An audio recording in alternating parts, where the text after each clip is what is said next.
Here we have another tree that was knocked down by the ice storm in the past days. So before the ice storm, there was raining a lot, as you know, and all that water, all that rain loses the soil.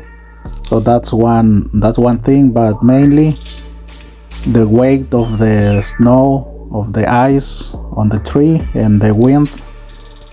That's why this tree fell.